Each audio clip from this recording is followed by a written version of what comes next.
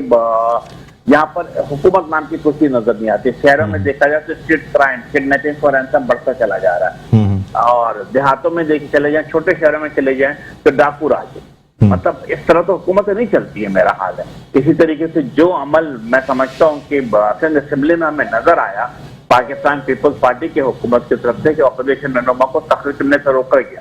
نہ صرف روکا گیا بلکہ ان کے داخلے پر ہی پابندی لگائی گئی. میں سمجھتے غیر جمہوری عمل تھا.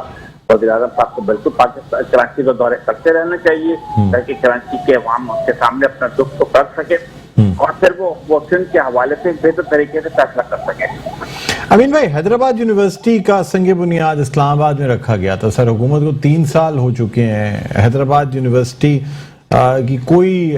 مطلب ہمیں مستقبل میں نظر آ رہی ہے کہ اس کی تعمیر کا آغاز ہو سکے گا؟ تھوڑی سی آواز کرتی لیکن مجھے اندازہ ہے کہ آپ نے حیدرآباد یونیورسٹی کے حوالے سے جی